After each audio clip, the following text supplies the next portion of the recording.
네, 오늘 이 주일 아침에 살펴볼 말씀 잠언 21장 1절로 3절 말씀입니다.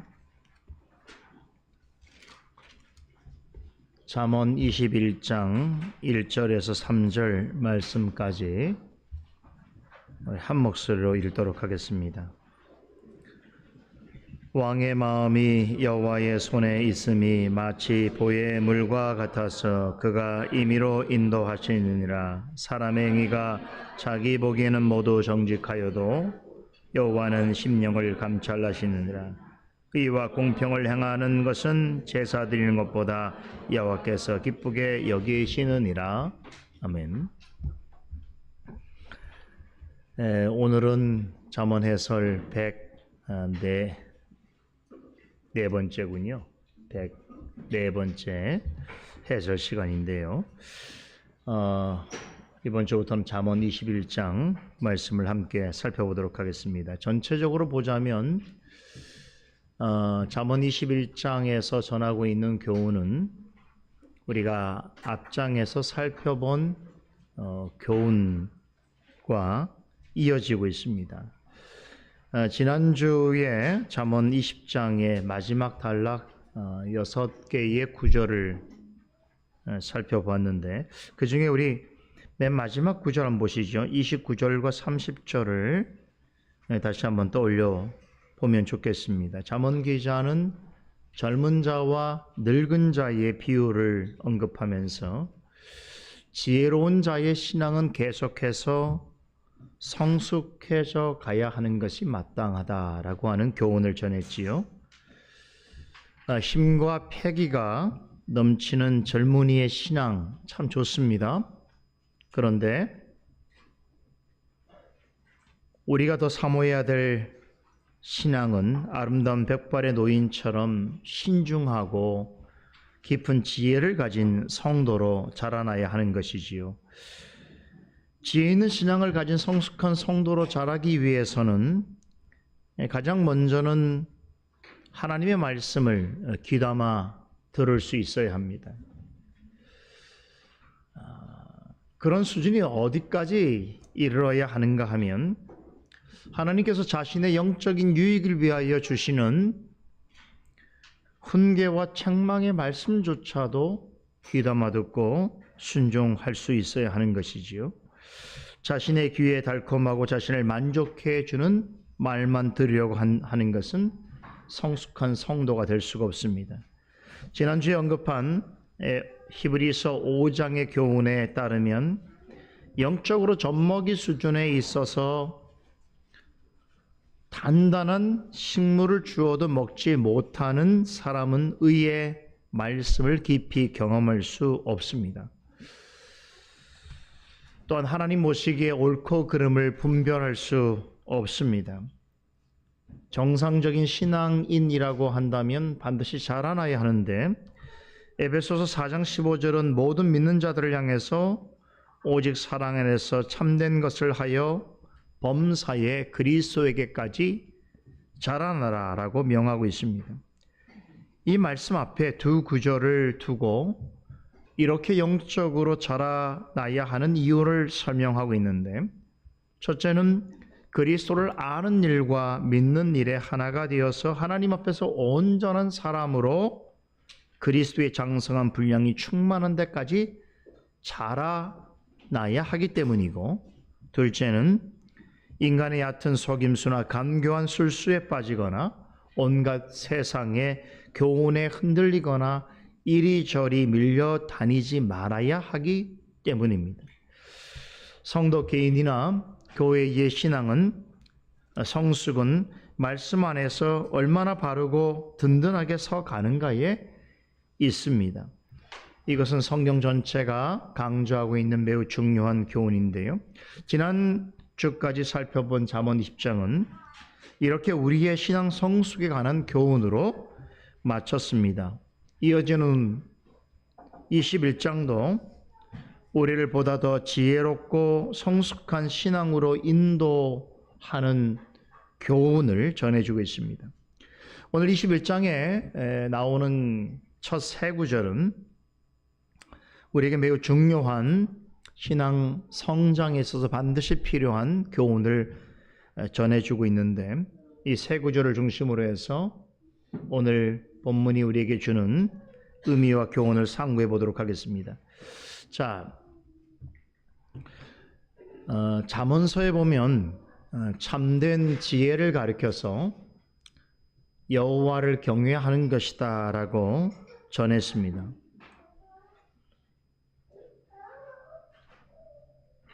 잠언서 전체를 관통하는 아주 중요한 사상인데요. 오늘 잠언 21장 1절에서는 또 하나의 잠언 전체를 관통하는 중요한 지혜 사상을 가르치고 있습니다. 그것은 바로 하나님의 절대 주권 사상입니다. 하나님의 절대 주권이란 하나님은 인간을 포함해서 만드신 모든 만물에 대하여 유일하고 절대적인 권세를 가지시고 모든 것을 통치하고 계신다라고 하는 사상입니다. 일명 하나님을 하나님 되게 하는 사상이라고 알려져 있지요. 이 하나님의 절대주권 사상은 칼빈주의 신학에 있어서도 가장 중요한 하나님 중심 사상입니다. 오늘 1절은 이 사상을 왕의 마음이 여호와의 손에 있음이 마치 보의 물과 같아서 그가 임의로 인도하시느니라 라고 하는 말씀으로 서술하고 있습니다. 자, 우선 잠언 기자는 왕의 마음이 여호와의 손에 있다라고 합니다. 여기 왕이 등장하죠. 왕은 세상에서 권력의 정점에 있는 자입니다. 적어도 한 나라를 다스리는 왕은 그보다 더 높은 지위를 가지고 있는 사람은 없습니다.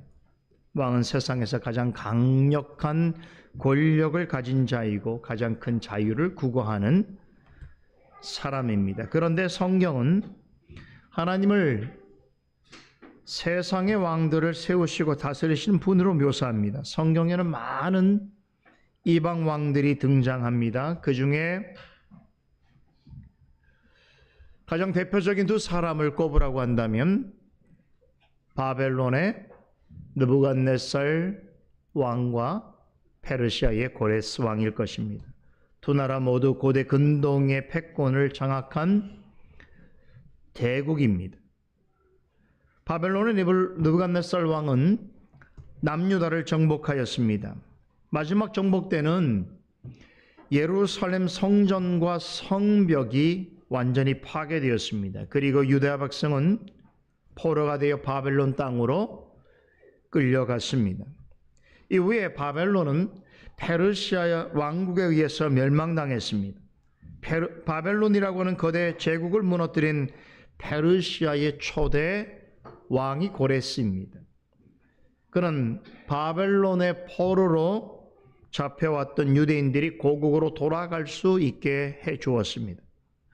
바벨론에 의해서 나라를 잃은 지 70년 만에 예루살렘으로 돌아온 유대인들은 무너진 성전을 재건하고 율법으로 나라의 기틀을 세우게 됩니다. 이 모든 일들은 여러 선자들의 예언한 대로 이루어졌습니다.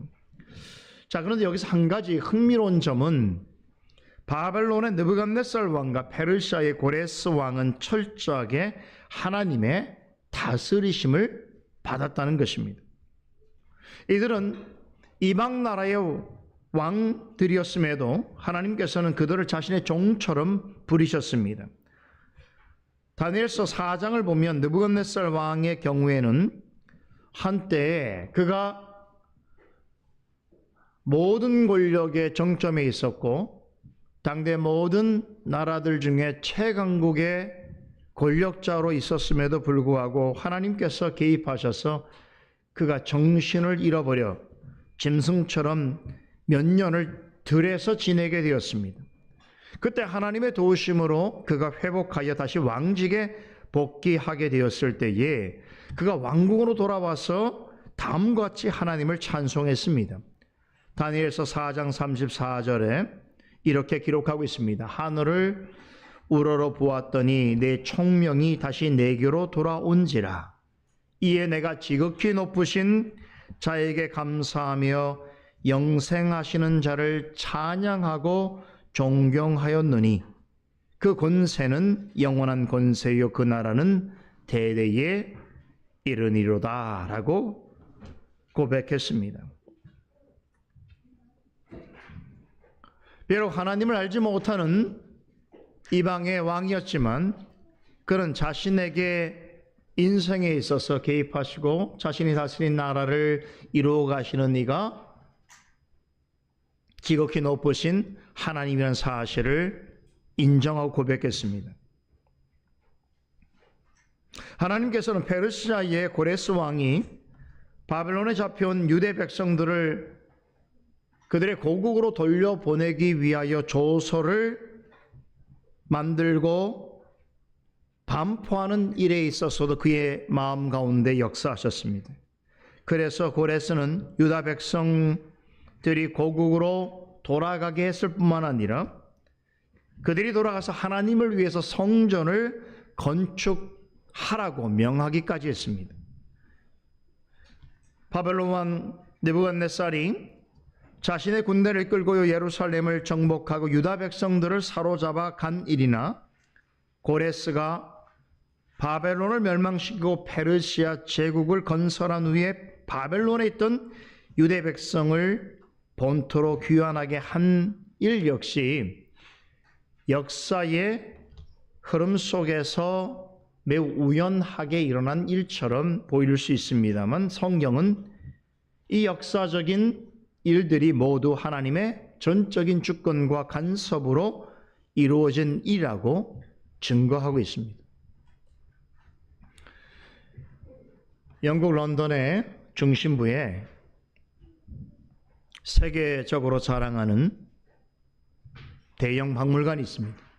그 박물관 2층에 가게 되면 가장 먼저 눈에 들어오게 되는 것이 바로 고레스가 작성했다라고 하는 칙령이, 점토로 만들어진 칙령이 전시되어 있는데요.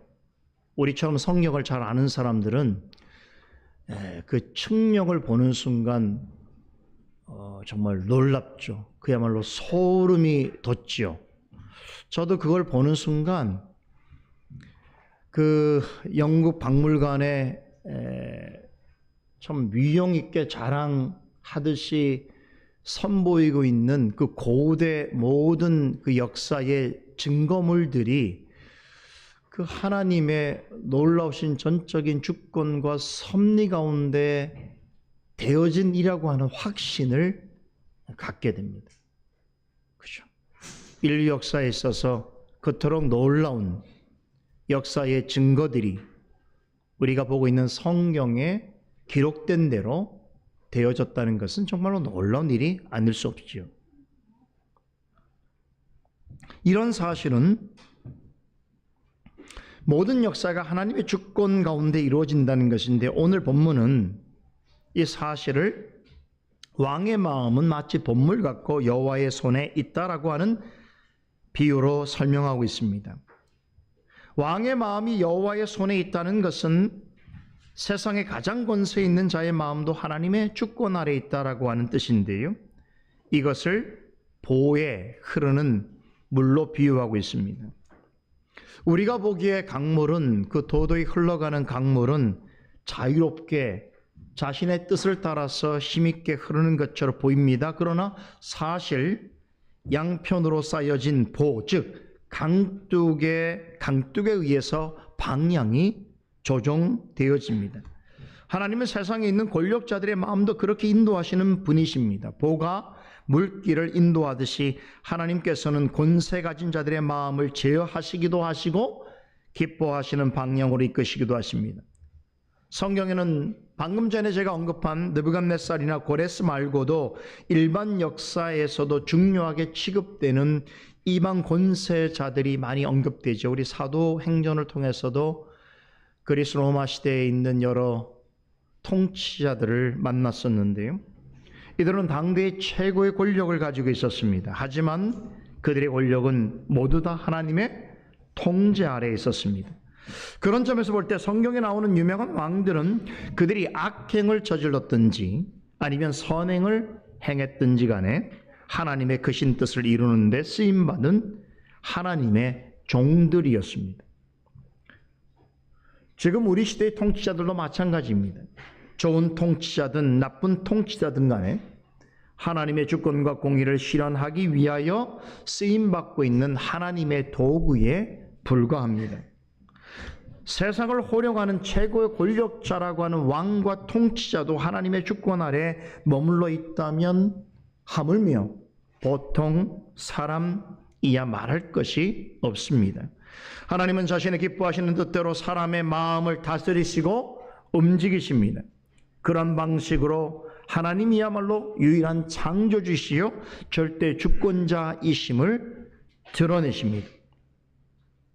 그런 이유 때문에 우리는 어떠한 일에도 결단코 낙심하거나 두려워할 것이 없습니다. 우리가 살아가는 시대에 어떤 권세자의 통치를 받고 있고 그 어떠한 통치를 하고 있든 간에 그것은 하나님의 절대 주권 아래 있음을 믿으셔야 합니다. 아무리 무도하고 불의한 통치자라도 하나님께서 허락하신 일 외에는 할 수 없습니다. 하나님은 악한 통치자를 통해서도 당신의 주권과 공의를 드러내시고 궁극적인 승리와 영광을 쟁취하십니다. 이어지는 2절은 하나님만이 이리에 하실 수 있는 분이라고 하는 설명을 덧붙입니다. 사람의 행위가 자기 보기에는 모두 정직하여도 여호와는 심령을 감찰하시기 때문이라는 것이지요. 앞서 16장 2절에서도 같은 표현이 나오는데 여기에 사람의 행위가 자기의 보기에는 모두 정직하다라고 하는 것은 하나님을 마음에 두지 않고 살아가는 사람들이 갖고 있는 일반적이고 공통적인 생각입니다. 여러분, 악한 통치자라고 하더라도 자신이 하는 일은 모두 옳다고 생각하는 법입니다. 스탈린, 히틀러 이런 자들도 자신이 하고자 한 일은 모두 국가를 위한 것이고 국민을 위한 일이라고 믿었습니다.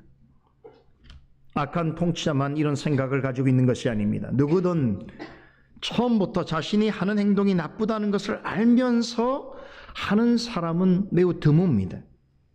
다른 사람이 어떻게 여기든 간에 자신이 보기에는 그렇게 잘못된 일이 아니고 오히려 다른 사람을 위한 일이라고 생각합니다. 설령 좋지 못한 일이라도 결과가 괜찮으면 좋은 일이라고 생각합니다. 오늘날 많은 통치자들, 권력자들이 갖는 잘못된 생각이지요. 이렇게 사람에게는 항상 자신이 하고자 하는 일을 스스로 좋게 포장하고 어떻게든 정당화시키려고 하는 습성이 있습니다. 본문에 자기 보기에는 이라고 하는 말이 뜻하는 바가 이것입니다. 자기가 보기에는 이라고 하는 말은 자신의 눈높이에는 이라는 뜻입니다. 다시 말해서 자신의 생각과 판단에는 잘못된 일도 옳게 보일 수 있고 불의한 일도 의롭게 여길 수 있다는 것이지요. 이렇게 사람은 자기 스스로는 얼마든지 옳고 의롭다고 생각할 수 있습니다. 그래서 자신도 속고 사람들도 속일 수 있는 것입니다. 하지만 하나님께서는 사람의 깊은 내면까지 들여다보십니다. 그런 하나님까지 속일 수가 없는 것이지요. 사무엘상 16장 7절에 하나님께서 이르시기를 내가 보는 것은 사람과 같지 아니하니 사람은 외모를 보거니와 나 여호와는 중심을 보느니라 라고 하셨습니다. 잠언 15장 3절에서도 여호와는 어디서든지 악인과 선의를 감찰하시느니라 라고 합니다. 사람은 자신의 의도를 중요하게 여깁니다. 일의 결과를 중시합니다. 그러나 하나님은 왜 그 일의 동기와 원인을 더욱 주목하실 뿐만 아니라 언제 어디서나 모든 것을 불꽃 같은 눈동자로 지켜보십니다. 구름이 가린다고 태양이 사라지는 것이 아니지요. 손바닥으로 하늘을 가릴 수는 있어도 하늘을 없이 할 수는 없습니다. 그렇듯이 마음에 하나님이 없다고 의심하고 하나님이 자신을 보지 못한다고 생각해서 하나님이 계시지 아니하는 것은 결코 아닌 것입니다. 하나님은 사람의 드러나는 행위만 보지 아니하십니다. 마음 깊은 곳까지 들여다보시고 그 마음 깊은 곳의 생각과 의도를 여호와의 공평한 추와 저울로 달아보십니다. 사람의 마음의 무게, 즉 사람의 생각과 판단을 하나님께서는 가장 공의롭고 정확한 공평의 추로 날마다 달아보십니다. 그래서 잠언 11장 1절에 속이는 저울은 여호와께서 미워하시나 공평한 추는 그가 기뻐하시니라고 했습니다. 행여라도 하나님께서 나를 보지 못하실까? 행여라도 내가 하나님을 속일 수 있을까라고 생각하는 것은 지상에서 가장 어리석고 미련한 짓입니다. 3절은 하나님께서 기쁘시게 여기는 것이 무엇인지를 가르칩니다. 우리 한 목소리 읽어보겠습니다. 의와 공평을 행하시는 것은 제사 드리는 것보다 여호와께서 기쁘게 여기시느니라. 자, 여기에 의와 공평이라고 우리 개역 성경은 번역하고 있는데 개역 개정판에서는 아마 공의와 정의라고 하는 말로 번역이 되고 있는 것 같습니다. 의와 공평 혹은 공의와 정의는 하나님의 기본 속성입니다. 하나님께서 당신을 믿고 따르는 자들에게 있어서 그들의 인격과 삶을 통하여 가장 드러나기를 바라시는 하나님의 속성이 있다고 한다면 바로 이것입니다. 의와 공평, 공의와 정의입니다. 공의란 옳고 그름을 분별하는 것으로 하나님께서 제시해 주신 법과 규례에 따라서 사는 것을 의미합니다. 그리고 공평, 곧 정의는 하나님의 뜻에 따라서 공정하고 공평하게 판단하는 것을 뜻합니다. 오늘날도 많은 사람들이 공의와 정의와 공정과 공평을 말하지요. 그런데 그것은 옳지 않습니다. 왜 그런 줄 아십니까? 그 기준이 자신에게 있기 때문에 그렇죠. 그래서 그 결과가 항상 좋지 못한 것입니다. 정치인들이 말하고 있는 것은 단지 정치적 수사일 뿐입니다. 하나님의 진리에 기초해 있지 않는 말들은 공허한 구호에 불과한 것입니다. 그런데 잠언 기자는 하나님께서 이러한 공의와 정의를, 즉 의와 공평을 제사보다 더 기쁘게 여기신다라고 하십니다. 여기서 제사를 드린다는 것은 구약 시대에 짐승을 제물로 바치는 종교 예식을 의미합니다. 제사는 죄인이 하나님께로 나올 수 있도록 하나님께서 제정해 주신 제도이지요. 그러면서 희생 제물을 바치라고 하신 것은 사람은 자신의 죄를 스스로 사할 수 없고 오직 대속자를 통해서만 죄를 사먹고 구원 얻을 수 있다는 것을 가르쳐 주시기 위해 구약 시대부터 제사와 제물을 드리는 방식과 목적에 대해서 자세히 가르치셨습니다. 여러분, 이것이 뜻하는 것이 무엇이겠습니까? 제사는 드리는 자의 마음에 따라 해야 하는 것이 아니라 제사를 받으시는 분의 뜻에 따라 행해져야 한다는 것입니다. 그러나 여전히 많은 사람들은 가인처럼 자기의 뜻대로 제사를 드리고 제물을 바치기를 좋아합니다. 그리고 하나님께서 그것을 받지 아니하셨을 때는 분노하고 실망하고 하나님을 저주하며 떠납니다. 여러분, 성경에 보면 하나님께서 제사를 얼마나 중요하게 여기셨는지에 대해서 말씀하고 있죠. 이 제사는 다른 말로 예배입니다. 인간의 타락한 역사가 본격적으로 시작되는 창세기 4장에서의 인간 역사의 시작은 하나님께 예배를 드린 일로 시작이 되었죠.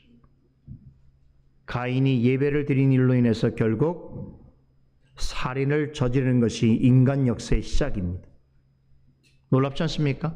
가장 경건해야 될 종교 행위를 하는 것이 결국 사람을 죽이는 일로 끝나게 되었다. 하나님을 떠난 인생이 자기의 열심을 따라서 자기의 만족을 위해서 종교를 추구하는 것이 결국 생명을 살리는 것이 아니고 생명을 파괴하는 일로 나갈 수 있다는 사실을 창세기 4장은 우리에게 경고하듯이 전해주고 있습니다. 우리도 마찬가지. 하나님을 예배하고 살아가는 그 삶의 이유와 목적이 하나님께 있지 않다면 이것은 생명을 살리는 것이 아니라 도리어 죽이는 일이 될 수 있습니다.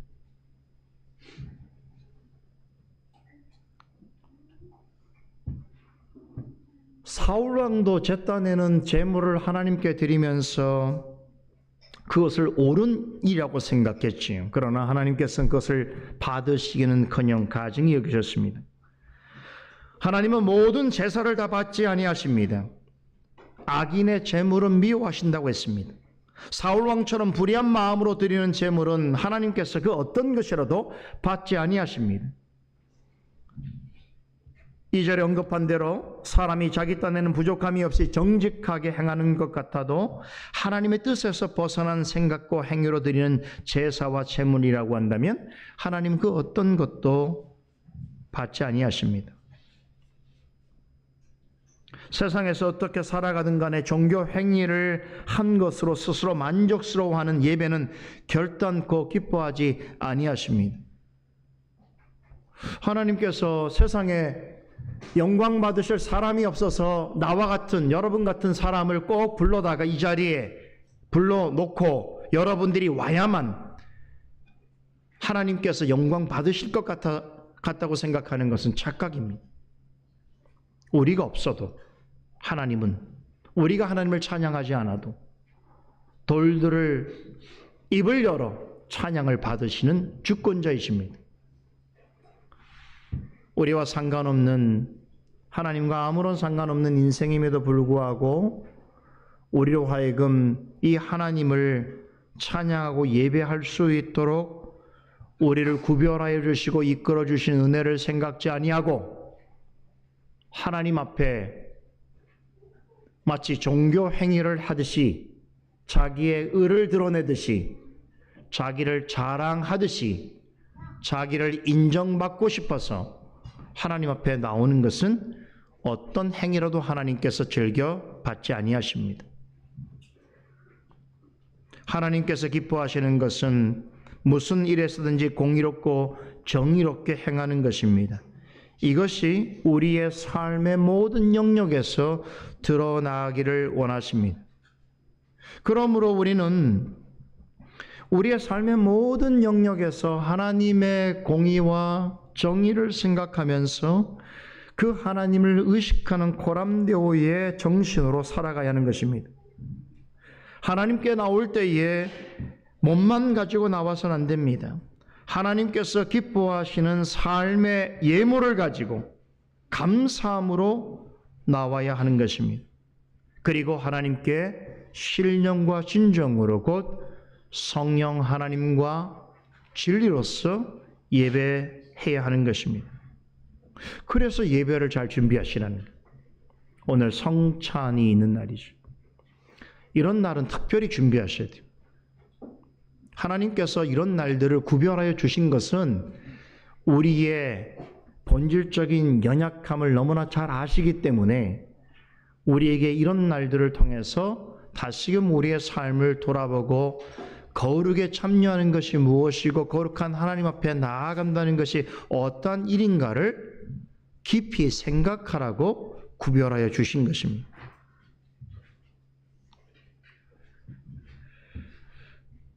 이런 마음으로 예배를 드릴 때 하나님께서 받으시는 거예요. 아무나 아무 예배를 받으시는 분이 아니에요. 아무 제사를 기뻐하시는 분이 결코 아닙니다. 하나님은 반드시 분별하여 우리의 예배를 받으십니다. 오늘 말씀이죠. 하나님은 형식적인 제사보다 마음의 순종을 더 기뻐하신다고 하십니다. 많은 제물을 바치는 것보다 하나님의 법을 바르게 이해하고 그 말씀대로 힘써 지켜 순종하는 것을 기뻐하십니다. 비록 우리가 세상을 살아가는 동안 지치고 고되고 힘들고 어려운 일이 있어서 마음의 상함과 슬픔이 가득하지만 나의 상황과 내 감정에 치우치지 아니하고 심지어는 나의 육신의 건강과 형편에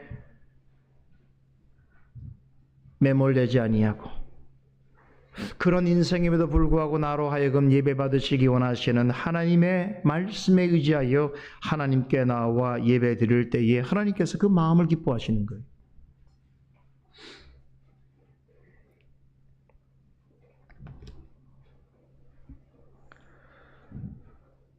하나님은 우리의 마음을 주관하실 뿐만 아니라 마음과 뜻과 힘을 다하여서 의와 공평으로 드리는 예배를 기뻐하시는 절대 주권자이십니다.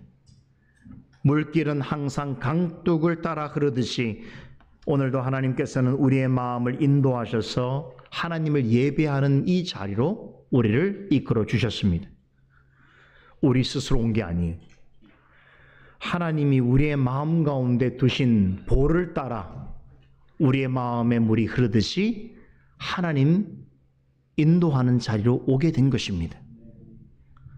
그러므로 우리의 행위뿐 아니라 우리의 마음의 중심까지 관찰하시는 하나님께 어떻게 예배드려야 되겠습니까? 힘과 마음과 뜻과 정성을 다하여서 신령과 진정으로 예배드릴 때에 하나님께서 기뻐 받으시는 예배가 될 줄로 믿습니다. 기도하십시다. 거룩하신 하나님, 오늘도 저희와 같이 연약하고 쓸모없는 인생에게도 그 마음의 중심에 보를 따라 흐르는 물이 있듯이 하나님의 인도하심을 따라 하나님을 예배하는 자리로 나오게 하여 주심을 감사드리옵나이다.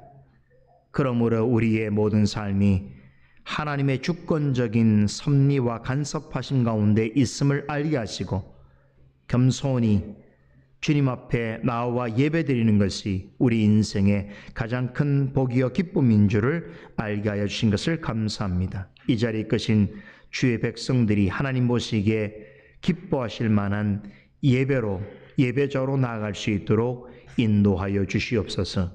예수 그리스도 이름으로 기도드리옵나이다. 아멘.